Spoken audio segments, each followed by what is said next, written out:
just fine. It was believed that's a good thing. Still following the Plumbers approach, because it was believed it's a good thing, because the luminal narrowing was not significant.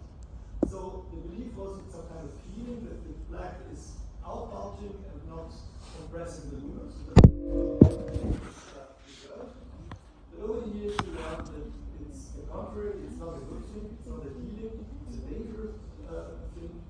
So you have huge plaque mass, low density, out-bulging the vessel, or even better seen in that example, a huge, very long plaque, no significant luminal narrowing, but highly significant finding to the outcome to the patient, a long calcified plaque with positive remodeling.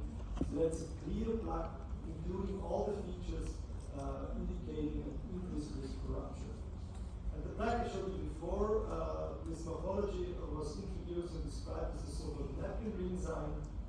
So we have the low density core here, we have some spotty calcification, that's the preserved lumen, and that's the rim positive remodeling here. And the intima layer here is very, very thin, so of course there is a high risk of rupture because the huge plaque mass is putting a lot of pressure towards the intima and can lead to a rupture there. And I think this editorial commenting on a publication of the ischemia trial is just describing in one of the words this change of approach away from the stenosis towards the plaque. So forget ischemia, it's all about the plaque. Since even another sub-study of the ischemia trial has demonstrated that the ischemia is a poor discriminator of risk for most clinical endpoints. So again, of course, if you would like to treat the symptoms, it's good to do an endovascular treatment. If you would like to improve the outcome, we have to do different.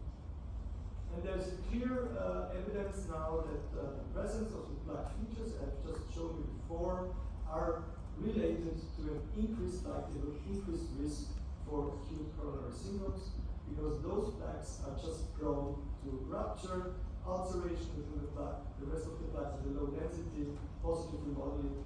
Those are the plaques prone to rupture. Another example here, it's a relevant stenosis, that's a non-relevant stenosis, but again, a highly relevant finding because we have this plaque combining all the features. And this was very clearly described in this landmark trial recently published, the so-called Scotland study. And they clearly could show that there is a clear correlation between these adverse coronary plaque characteristics, as I just have introduced before, and the increased risk for coronary heart disease, death, or non-fatal myocardial infarction. Again, in the non-acute setting.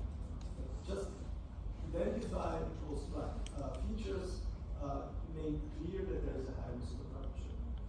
And the initial publication of the Scotland trial in the New England Journal of Medicine, they even could show that in the group of patients receiving CT, in addition to the normal patient care, showed a lower rate of death during the 5-year follow-up. And the really important information is they didn't get more endovascular procedures. So this improvement of outcome was not achieved by doing more treatments, endovascular treatments. It was achieved by making the dangerous plaque visible and react and modify the risk to the patients, optimize the medication, and just having that clear information about the increased risk was able to reduce the number of deaths. So I think very important information and very great information to all of us involved in cardiac imaging, that we are not only able to demonstrate the diagnosis, we can give information about the prognosis, and we are also able to improve the outcome just by doing an imaging test. I think that's fantastic.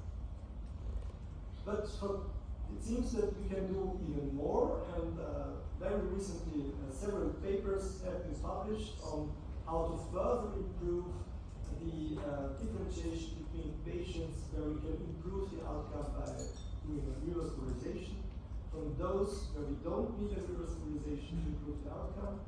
So recent papers showed that if we add stress MR to the evaluation done by CT, we can further be more accurate in the triage between patients with high-risk plaque and at risk for events, and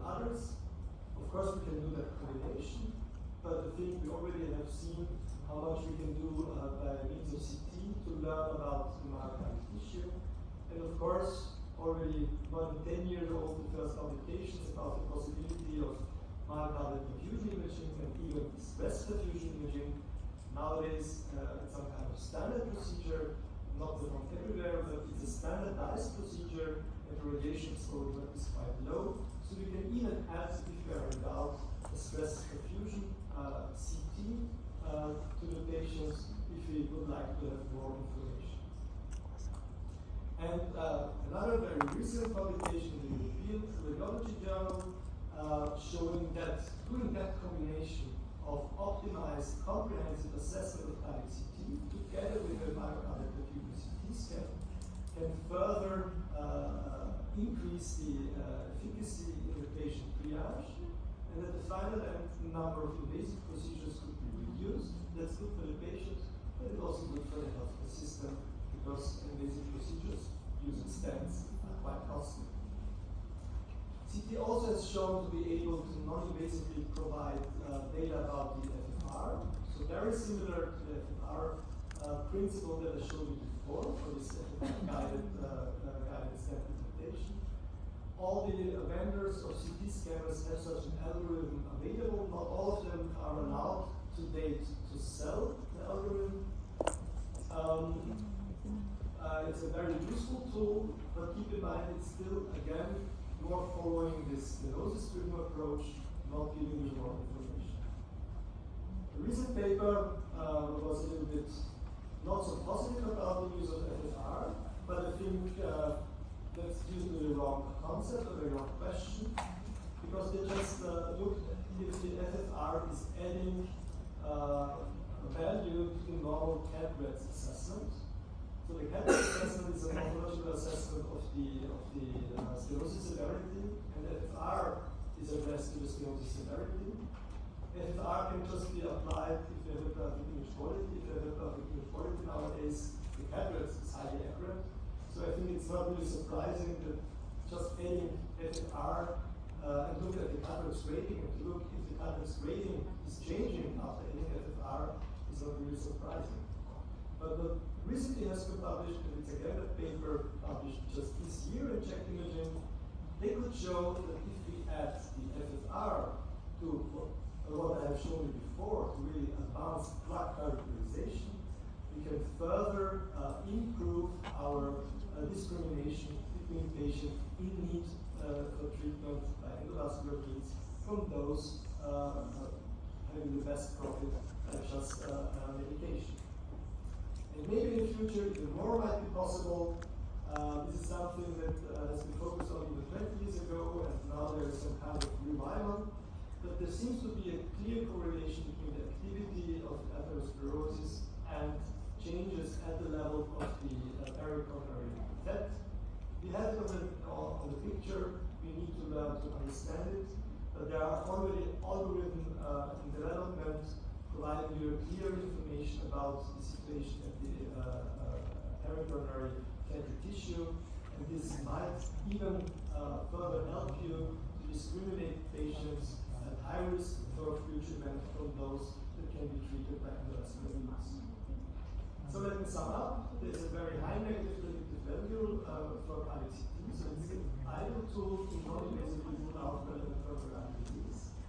But the imaging tasks in this group of patients exceeds the detection or rule out of lesions. We have trained that for the acute, and it's the same is true for the chronic coronary syndrome.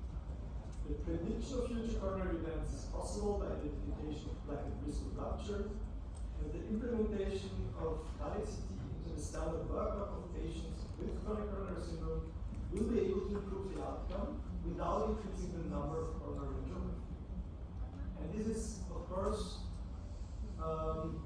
defining the last question I would like to discuss with you, because this has an impact on our role, not only on us as human beings, but on the role of radiology in total. And that's not so easy, because, as mentioned before, there's a very high number of chronic coronary syndrome patients. And for the new guidelines, that means a very high number of patients having a indication for a cardiac CT scan. Nowadays, in the clinical daily routine, I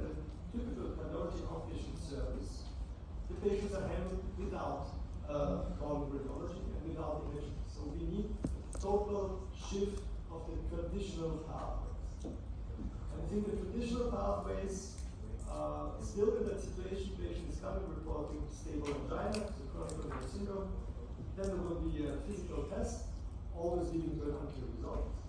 There will be maybe some kind of nuclear medicine test, almost always leading to an unclear result. And then there could be reason to do a coronary angiography, and if there is a stent, and if there is a stenosis, there is a stent. Of course, I'm overdoing that, but I think you understand the message that we have to disrupt these old established pathways in order to confirm with the guidelines. So the next step should be a kind of CT scan. If there are no plaques or stenosis, we have to look for other reasons for the chest pain. Could still be cardiac related, could be even not cardiac related. Any case where we have a positive finding, like we have a detection of a plaque, we could think about even adding an ischemia test for viability, and then we have to decide if this is a patient for lifestyle modification, for changing medication, or if it's really a patient for endovascular treatment. So the implementation of the current guidelines into the daily clinical routine needs a paradigm shift. And the question to all of us is, are we ready and are we prepared for that? In my country, the answer is clear. No, we are not ready and prepared. There are lack of resources. We don't have enough capacity of CMR because all the requests for cancer imaging and for any other imaging tests remain the same. And now on top there are the requests for chronic coronary syndrome patients, totally new, and it's impossible to face that challenge having the same resources. And I'm referring to machines and of course to staff. And I think we also have a lack of training, because in most of the countries, cardiac CT is not yet part of the core curriculum in radiology. Maybe it's already in the curriculum, but it's not yet in the head of all the radiologists. My real belief is that, similar to the situation that every radiologist all over the world is able to report a PE scan, a brain CT scan, a CT scan for an acute abdomen, and I'm really convinced that everyone at the same level should be able to report the basic cardiac CT and cardiac MR scan in the future. And my experience is that this is not yet the case. And why this is not yet the case? Maybe because we have focused too much on the training of the residents, which is very much important, but I think we also should not forget about our own colleagues. So in my generation, there are the few cardiac guys, being in cardiac radiology since years, but all my colleagues that did the residency together with me, they never had exposure to cardiac imaging before. And for them, it's much more difficult to enter a scholarship, a fellowship, or even some program.